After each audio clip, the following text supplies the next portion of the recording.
నమస్తే, welcome to our channel. నేను మీ పద్మావతి. ఈరోజు మనతో పాటు ప్రముఖ astrologer and life coach Bala Tripura Sundari ఉపాసకులు డాక్టర్ ఆర్బి సుధ గారు ఉన్నారు. మరి ఆమెతో మాట్లాడి ప్రస్తుతం ఉగాది అంటే మరి అందరికీ తెలుసు. మరి ఉగాది రోజున ఉగాది పచ్చడి అనేది ప్రతి మనిషి మీద ఎలా ప్రభావితం చూపిస్తుంది, మరియు రాశుల గురించి పూర్తి వివరాలు తెలుసుకునే ప్రయత్నం చేద్దాం. అయితే ఇందులోనే మరి ముఖ్యంగా చూసుకోవాల్సింది గ్రహాలు.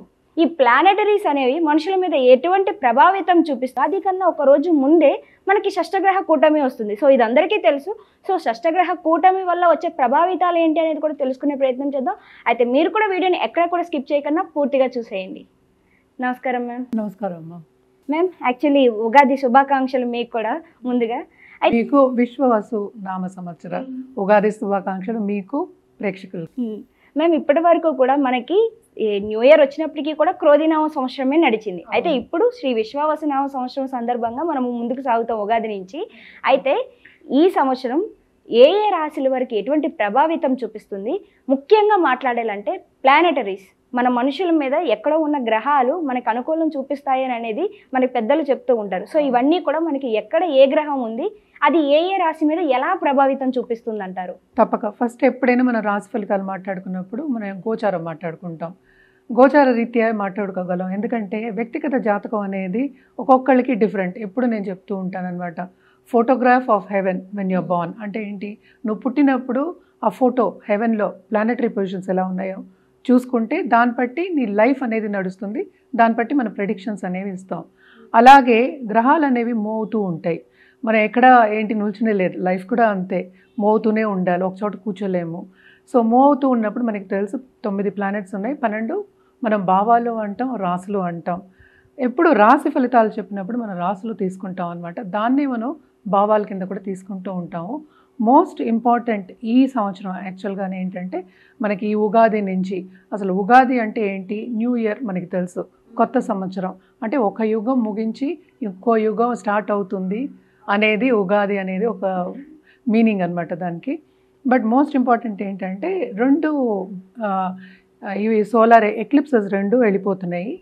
మనకి ఎప్పటికైనా తెలుసు మన చంద్రమానం మనం ఎక్కువ చేసుకుంటాం, ఎందుకంటే చంద్రుడిని చూసి చేసుకుంటాం ఎక్కువ సూర్యమానం కన్నా.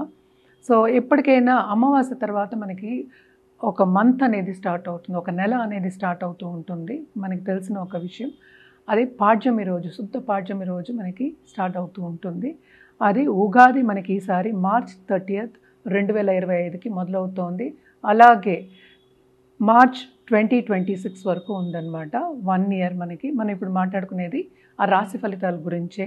బట్ మోస్ట్ ఇంపార్టెంట్, రాశి ఫలితాలు ఎలా మాట్లాడుకోవాలి అంటే ఫస్ట్ మనం గ్రహాలు ఎక్కడ ఉన్నాయనేది చూసుకోవాలి.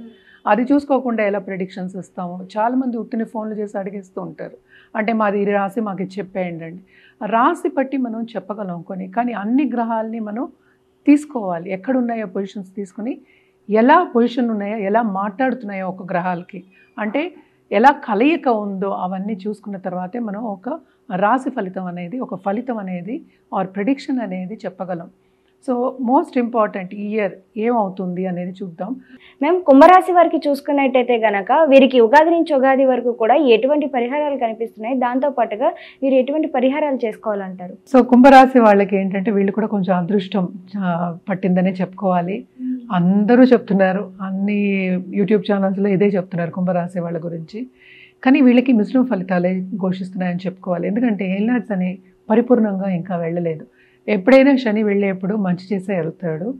సో కానీ కొన్ని అవంతరాలు వస్తూ ఉంటాయి దేంట్లో, కెరియర్ పాత్లో. అంటే మనం అనుకునేది సాధించడంలో కొంతవరకు అవంతరాలు వస్తే యాంగ్జైటీ అంటే ఒత్తిడికి గురవుతూ ఉంటాము. అదొక్కటి కొంచెం జాగ్రత్తగా చూసుకోవాలి. ఎందుకంటే ఇప్పటికైనా సరే పర్సనల్ డెవలప్మెంట్ మీద ధ్యాస పెట్టాలి. ఎందుకు మైండ్ కంట్రోల్లో పెట్టుకోవాలి. అంటే మెంటల్ హెల్త్, మనం ఎప్పుడు హెల్త్ అనేది ఫిజికల్ హెల్త్తో పాటు మెంటల్ హెల్త్ కూడా మనం చెప్పుకుంటూ ఉంటాము. సో తప్పక ఏంటంటే కొంచెం నిగ్రహంగా ఉండి మన గోల్ మీద ధ్యాస పెట్టి ముందుకు సాగాలి అనేది వీళ్ళకి సూచన అనమాట. తప్పక వీళ్ళు అప్పు ఇవ్వద్దు, అప్పు తీసుకోవద్దు. అప్పు ఇస్తే తొందరగా రాదు, ఎందుకంటే శని ఇంకా 2 ఇంట్లోనే ఉన్నారు. అందులో మనకి తెలుసు 2nd హౌస్లోనే షష్టగ్రహ కూటమి జరిగింది, దాని తర్వాతే ఉగాది. సో పంచగ్రహ కూటమి అయితే ఇంకా ఉంది అక్కడ. So first starting of this ఇయరే కొన్ని ప్రాబ్లమ్స్, దేంట్లో ఫైనాన్షియల్ ప్రాబ్లమ్స్ వచ్చే ఛాన్సెస్, ఫైనాన్షియల్ స్ట్రగుల్స్ వచ్చే ఛాన్సెస్, ఫైనాన్షియల్ ఒత్తిడి వచ్చే ఛాన్సెస్ ఎక్కువ కనిపిస్తున్నాయి అన్నమాట. శని 2వ ఇంట్లో వెళ్ళినప్పటికీ ఆయన ఏంటంటే కుటుంబ పరంగా కూడా కొన్ని ప్రాబ్లమ్స్ ఇస్తూ ఉంటారు. ఎస్పెషలీ పిల్లల పట్ల కొంచెం ప్రాబ్లమ్స్ వచ్చే ఛాన్సెస్ ఎక్కువ కనిపిస్తున్నాయి కనుక తప్పక జాగ్రత్తగా ఉండండి. అండ్ ఆల్సో ఏంటంటే పిల్లల మీద ఖర్చు పెట్టే ఛాన్సెస్ ఎక్కువ కనిపిస్తున్నాయి. అంటే వృధా ఖర్చులు అనేది కొంచెం కనిపిస్తుంది అనమాట. అలాగే మనం చూసాము అంటే 2nd లార్డ్ 4th ఉన్నారు, అంటే జూపిటర్ మనం మాట్లాడుకునేది. అంటే 4th ఉన్నాడు కనుక తప్పక రాబడి అనేది ఉంది, పోబడి కూడా ఉంది. అంతే, ఎంత వస్తుందో అంత వెళ్ళిపోతుంది అనమాట. అంటే సేవింగ్ అనేది కొంచెం తక్కువ అనమాట. సో సేవింగ్ మెంటాలిటీ లేకపోతే ఏంటంటే మనకి ఆ కంఫర్ట్ లెవెల్ అనేది ఉండదు అనమాట. సో తప్పక జాగ్రత్త పడండి, దాంట్లో సేవింగ్ చేసుకోండి, ఫైనాన్షియల్ ప్లానింగ్ వేసుకోండి అనేది వీళ్ళకి సూచన. బిజినెస్ పీపుల్కి అయితే చాలా బాగుంటుంది. ఎస్పెషలీ వీళ్ళకి ఏంటంటే ఆపర్చునిటీస్ బయట నుంచి వచ్చే ఛాన్సెస్ ఎక్కువ కనిపిస్తున్నాయి. మనకి తెలుసు కుంభానికి మనకి రాహు మూవ్ అవుతున్నారు ఇప్పుడు. కొంతవరకు హెల్త్ రీత్యా ప్రాబ్లమ్స్ వచ్చే ఛాన్సెస్ ఉన్నాయి. అలాగే ఏంటంటే ఫైనాన్షియల్ స్టెబిలిటీ అనేది ఇంక్రీజ్ అవుతుంది, కానీ బిజినెస్ ఆపర్చునిటీస్ వస్తాయి, కానీ పనిలో చాలా శ్రమ పడే ఛాన్సెస్ ఎక్కువ కనిపిస్తున్నాయి. వీళ్ళకి ట్రావెలింగ్ కూడా ఎక్కువ కనిపిస్తోంది. అలాగే ఏంటంటే వీళ్ళు తప్పక ఏంటి ఒక పుణ్య కార్యక్రమాల్లో, రిలీజియస్ కార్యక్రమాల్లో ఒక గురువు కింద వెళ్ళి అలాగే గురువుని ఫాలో అవుతూ అలాగా గురువు మీద అట్రాక్ట్ అవుతూ వెళ్ళే ఛాన్సెస్ ఎక్కువ కనిపిస్తుంది. అంటే స్పిరిచువల్ ప్రోగ్రెస్ అంటున్నాను నేను. స్పిరిచువల్ ప్రోగ్రెస్ కూడా కొంచెం ఎక్కువ కనిపిస్తోంది.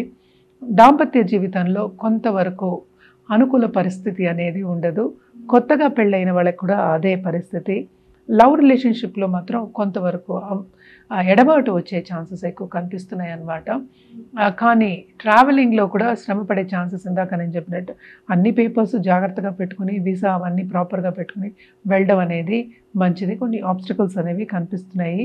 అలాగే ఏంటంటే కొన్ని వస్తువులు పోయే ఛాన్సెస్ కూడా మనకి ఎక్కువ కనిపిస్తున్నాయి అన్నమాట. వీళ్ళు కూడా తప్పక రెమెడియల్ మెషర్స్ అనేవి చేయాలి. శని కాళ్ళు పట్టుకోవడం అనేది వెరీ వెరీ వెరీ ఇంపార్టెంట్. అంటే ఏం చేయాలి? శనికి మనం ప్రదక్షిణ ఒకటి కాకుండా మనం అంటే శని దానం ఇవ్వాలి. అంటే నల్ల నువ్వులు, ఒక నల్ల మేకు, నల్ల గొడుగు. అలాగే ఏంటంటే ఎప్పటికైనా నేను చెప్తూ ఉంటాను, శనివారం ఇవ్వాలి. అలాగే నూనె కూడా పోయొచ్చు శని మీద. ఎప్పటికీ నేను చెప్పేది ఏంటంటే ఒక 12 మందికైనా చెప్పులు కొనిపెట్టమంట. అంటే ఏంటి, వృద్ధులకి కొనిపెట్టచ్చు, లేకపోతే వృద్ధాశ్రమంకి వెళ్ళి అన్నదానం చేయడం. ఇవన్నీ ఏంటంటే ఎవరికి తరగతిని బట్టి వాళ్ళు చేసుకోవచ్చు. ఒకళ్ళకైనా చేసినా దానమే. మనం కలియుగంలో అన్నదానం కన్నా మించిన దానం లేదంటాం. సో తప్పక అన్నదానం అనేది అందరికీ కామన్. సో తప్పక అన్నదానం అనేది చేయండి. అండ్ ఆల్సో శనికి ప్రత్యేకంగా దానం ఇవ్వడం, అలాగే ప్రదక్షిణ చేయడం అనేది ఎక్స్ట్రీమ్లీ ఇంపార్టెంట్ అండి శనివారం. అది చేయని పక్షాన్ని తప్పక హనుమాన్ చాలీసా నిత్యం చదువుకోవడం. మనం ఎప్పుడు చాలామంది అడుగుతుంటారు డౌట్లు, ఒకసారా 11 సార్లు. మీకు ఎంత ఓపిక ఉంటే అంత. ఒకసారి చేయగలిగితే ఒకసారి. సో అది వినండి. అది నిత్యం చేయడం అనేది ఇంపార్టెంట్ అక్కడ. సో నిత్యం చేయడం అనేది ఎక్స్ట్రీమ్లీ ఇంపార్టెంట్. ఇవన్నీ చేసుకుంటూ ఉంటే కొంతవరకు ఏలినాట్స్ అని తొలగిపోయినప్పుడు తప్పక వీళ్ళకి ఆ పుష్ అనేది వస్తుంది, ముందుకు వెళ్ళడం అనేది సాగుతుంది. అండ్ ఆల్సో అవంతరాలు కూడా కొంతవరకు తగ్గుతాయి అన్నమాట. Thank you so much ma'am. Thank you.